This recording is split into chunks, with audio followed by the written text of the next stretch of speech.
Back again. So let's have this conversation about the Jaylen Brown trade. So Jaylen Brown was traded to the Sixers. Surprised the team we didn't really hear much about. But to be honest, we didn't hear too much about where Jaylen Brown was potentially going because the main team that was kind of involved was the Milwaukee Bucks for Giannis. So it's going to be a swap between Boston and the Bucks if that had happened. So after that, we didn't really hear any real leads on where he was going. So as of yesterday, around 6 o'clock hour, 7 o'clock, don't remember exact hour it was, surprise trade. Philly traded Paul George, 2 first rounders, 2 second rounders to Boston for Jaylen Brown. I'm going to be honest with you, this is a horrible trade for Boston. And it's not because I'm discrediting Paul George as a player. Paul George is a great player. I like him a lot. I always wanted him on the Cavs. But considering that his numbers did drop last season, he only averaged 17 points last season. And he's getting paid between, I think, close to $50 million next season. To trade a guy that averaged 28, 5, and 6, 40%, over 40% shooting, won you a ring, was finals MVP for a 36-year-old that's getting paid $50 million and average almost 10 points less and have a little small health issues as of recently, that makes absolutely no sense. When you have Jason Tatum still on your team coming back from an Achilles tear, you could have figured something else out. Unless the issue was maybe, because then I was assuming Portland too. I thought Portland was going to be the go-to once they traded for Ja Morant, and now they have all these guards on their team. But Portland is claiming that they feel like all those guards, those 4 guards, could coexist, which I don't believe that's going to work out for Portland either. I believe you bring Dame back, you got Ja in the starting lineup, and then you have those 2 other guards, Sharp and I forgot the other one's name, that was balling and hooping last season, is want to come off the bench. They're not going to want to come off the bench. They know that they're good. They know their ceiling is high now, and they know they have that true potential. I believe those 2 younger guards eventually going to ask for a trade because they at some point might feel offended that they brought in Ja Morant, considering what they did last season and got to the playoffs the first time in a while for Portland. So that right there was a horrible trade for me. I like that Ja Morant's a different scenery, though. Don't get me wrong. But if you consider the factors, I don't believe that whole situation is going to work out. So I was assuming that they were going to trade picks and a couple of them guards for Jaylen Brown. They saying no, that they want to, they believe that they could coexist. I believe the Cavs was not willing to give up Evan Mobley for Jaylen Brown, which I believe is a huge mistake on their end. But assuming if LeBron is coming back to the Cleveland Cavaliers, I believe why they're so quiet right now with LeBron, maybe they're trying to work something else out, other options in the league to piece together a roster for that situation. And they said that they were aggressive. It was between 8 to 10 teams that they were talking to. So I know they could have found something else. But maybe they were so desperate to get some picks that they took the picks that they can get. But far as my real opinion on it, clearly Boston wanted to get rid of this guy so bad. They're painting this picture that he is this guy that thinks he's the smartest individual in the room. We're in a lot of weird, strange reports come out about Jaylen Brown. Yes, he is a very conscious individual, and he is an activist. He's a community activist more than anything. We can also say he's a black activist to a certain extent, but I feel he's an overall community activist. He is the type of guy who do not mind speaking the truth, but I feel like at the same time, we had people in the past, regardless of what industry they're in or they're a part of, who have said some things and done some things that was far more louder than what Jaylen Brown has done. I believe they don't like the fact that he's now a streamer. And as you know, streamers, they really are authentic. And they really show who they truly are. And Brown is not afraid to be that community activist on his stream. And he speaks, he's a very intelligent individual. And they just don't like that. And it's not surprising. We have seen this in so many industry over the years. They don't like people like Jaylen Brown, who is woke and understand what's going on around him. But I don't feel like he ever said anything far-fetched for Boston to pursue trade him this bad, considering he won him a championship. He's not causing no harm to nobody or anything, unless he was doing this around his teammates. Now, if he was around his teammates and he's acting like he's the smartest guy in the room when it comes to his teammates, then I can understand they feel offended. But if he was not doing this currently around the team, all these reports are so irrelevant and it's so unnecessary. And the reason I believe that, because Philly was willing to trade for him. And there's a lot of fans that are upset. Why would you trade Jaylen Brown to the team that just beat you in the first round?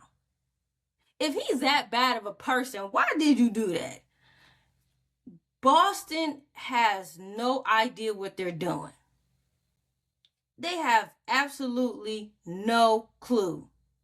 They just doing whatever. They just going with the flow at this point. That is a horrible trade. Happy for Brown, though, to get out of Boston. And if I was Brown, or any other basketball player who went through the situation that Jaylen Brown went through with the Boston Celtics, please ask for a trade. Do yourself and the rest of the fan base and people that's coming up with you and behind you as a basketball player, and show them that you stand on business. You cannot allow an organization to treat you like this. And if that Boston Celtics team that they just built, because they just paid Mitchell Robinson, they got Pritchard, White, Paul George, and now Jason Tatum. I don't even know who's coming off the bench. But if that team don't make it past the first round, I don't care if they don't make it out of second in the next couple of years, Tatum need to ask out. Because I wonder if Tatum feel the same way about Brown. And we're not so sure.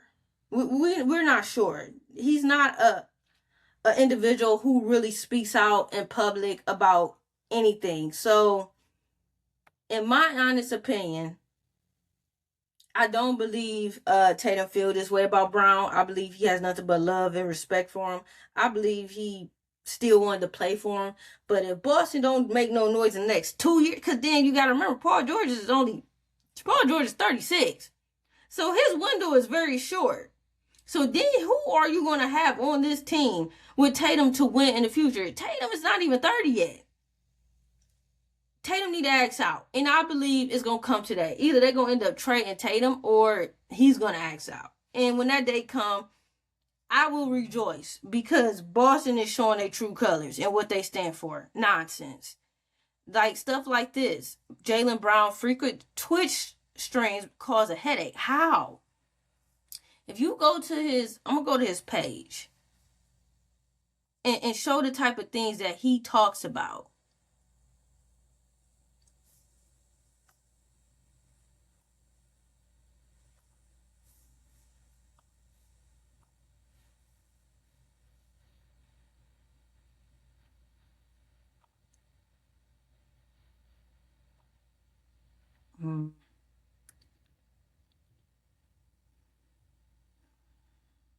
Because what he talks about is not, like, it's not crazy or wild to me.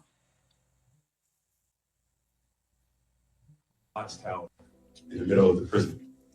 And this theory was that by putting the watchtower in the middle, the prisoners will police themselves because they're under surveillance. So physical authority has shifted to psychological authority. And over time, their behaviors change. And this causes a term she calls dynamic normalization. So in the digital age, the watchtower has transferred through technology, through bots, fake viral clips, fake accounts. You can police platforms and algorithmically influence society with the technology that you can control. The technology that you can control can dictate the market. Panopticism. It was a prison design with a watchtower. And stuff like that. When you're part of these industries, they hate when you speak the truth. And he is absolutely 1,000% correct. The algorithm, and especially Twitter, absolutely disgusting. I remember when I first used to use Twitter a lot when I was deep into gaming. And you did see more of gaming things because that's what you were into, that's what you was liking, that's what you was commenting on or tweeting about. But you still saw a variety of different things on your timeline. Now, all I gotta do is like or retweet a few tweets about the whole Carmelo Anthony situation, the young man that just went to prison for stabbing the boy down in Texas. All you see on your timeline, probably 75-80% of the tweets is all about Carmelo Anthony now. It's sickening. It is nothing but mind control and a trash algorithm. And they don't like guys or people who speak like this. Like, he don't really say nothing that Money don't make you rich, baby. That is harmful. Or that could cause, oh yeah, we ready to flip you real quick because you talking about the algorithm. Really? Boston, you care more about the algorithm, somebody speaking on the algorithm and the bots? Come on now. And you really give up somebody just because they spoke on the algorithm? It's like, really? I'm rich in life. I'm rich in experience. I'm rich in adversity. I'm rich in prosperity. Situation come, obstacle come, elements come, I overcome. I move forward. No matter what life got. I'm rich in mentality. People got money, but their spirit is broke. Don't let that go over your head. Money don't make you rich, baby. I'm rich in life. He basically is like another version of like how Nipsey Hussle was. You know, even J. Cole. You have people who really talk like him all the time in rap music. They don't like people like that. They want you to just keep a muzzle on your mouth. Keep your mind in control. And this is very disrespectful what the Boston Celtics organization did to Jaylen Brown. And any of these organizations is willing to do this. You don't know what organization, from football. It's mostly football, basketball. Baseball is a little different. But when they see that you're this type of person, that you're smart and intelligent, and you're very alarmed on what's going on around you, you become a problem to them. But this ain't no problem compared to what he was doing on the court. This stuff is not threatening. It is nowhere near threatening to where you had to trade him for what you traded him for, and you're going to fail. Boston Celtics organization is going to fail miserably. And who knows, Philly might turn out to win the championship with this guy. I don't have it next season because I'm still waiting on some more moves from Miami and Cavs to see what they gonna do. And and then you gotta look at Toronto too. So like maybe in 2 years, 3 years, he can win a championship with this team, and they will look like fools. Absolutely disgusting work what they did with Jaylen Brown. I've never seen anything like it. Never seen anything like it.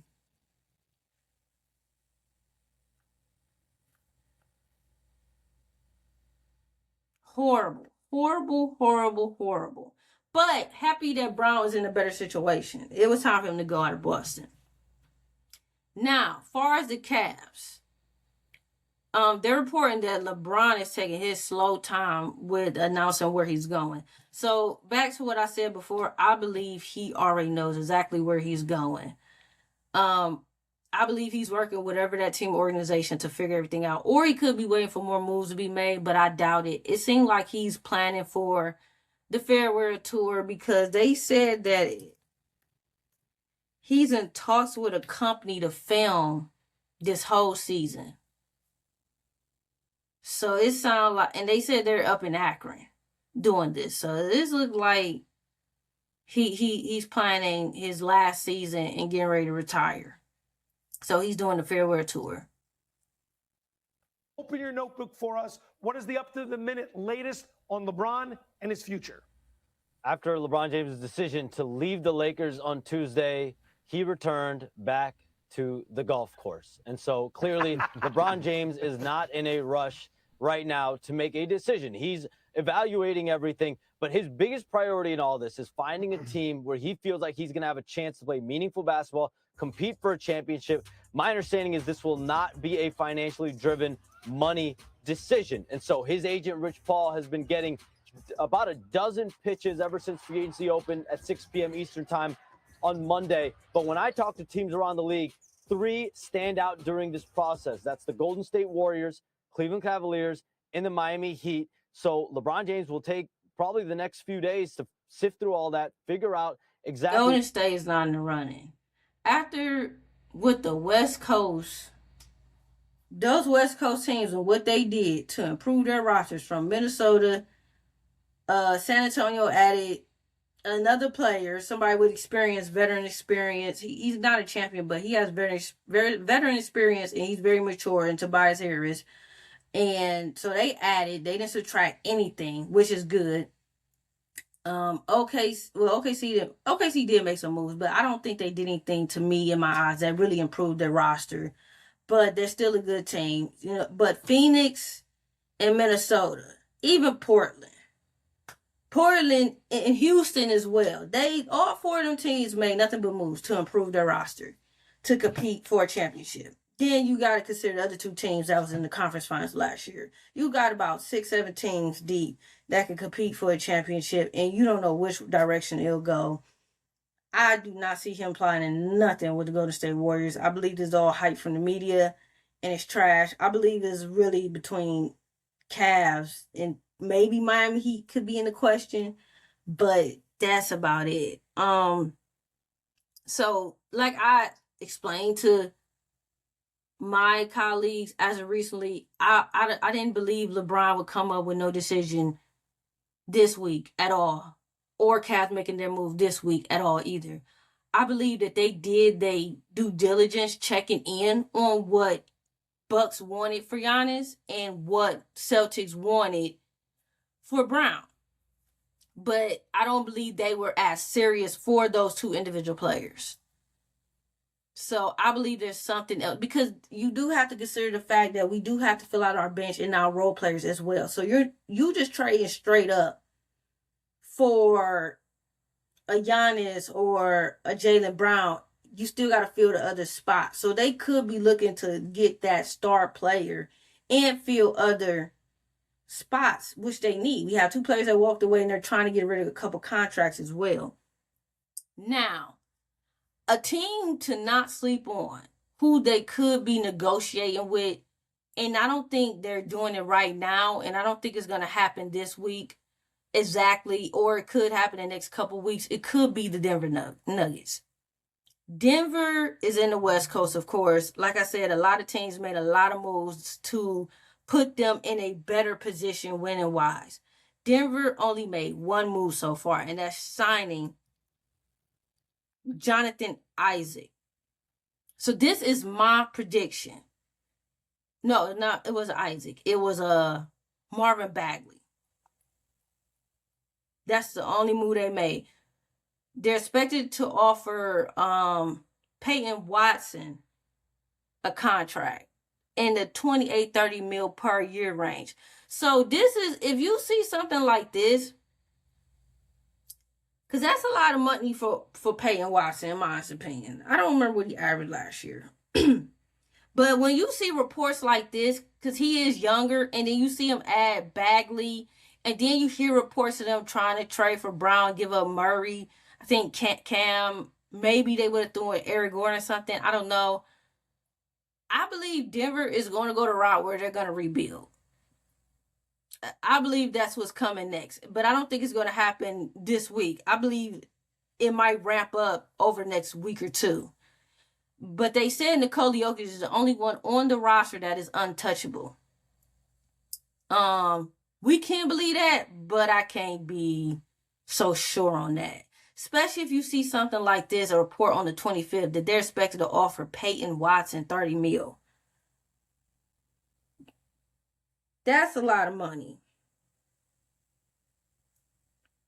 His numbers was decent. 14, 50% from the field, 41. Yeah. I believe they could be looking to go another route. So I believe Jamal Murray, Cam, and Aaron Gordon is on the move. That's what I'm believing. So I believe the team to call in and try to get those guys is going to be the Cavs. For Mobley, maybe some picks, and just throw stuff out there and go get those guys, because it looked like they're trying to build a different team around Nikola Jokic that can compete more in a younger NBA now. It seems that the younger players are more taking over younger teams. So I believe that's the route they're looking to go. So I do believe that Jamal Murray, if it's not the Cavs, it's going to be somebody. But I can't think of another team, because another team, well, I can't say Miami could get Murray, because I don't know what they could trade for them now at this point. Unless I don't know how many picks they have to trade either, because they did just trade for Giannis. They could be in the conversation, because they have a lot of gaps to fill too. But I believe Denver is the next team, surprising next week or two, is going to get blown up and rebuild around Nikola Jokic. And I believe Cavs and Miami could be the two teams that is going to be a part of those negotiations. So, with that being said, it's still LeBron watch, because he's pretty quiet as of right now. Definitely happy for Jaylen Brown for getting out of that weird situation. That's a plus. He had to get out of that situation. Hoping Tatum do too. Hopefully he opened his eyes and, get up out of there, because I don't know what they got going on in Boston. But as more news drop, I will be doing some more videos, because the free agency is not finished. It's not finished, but exciting. Very exciting. All right, catch you guys later.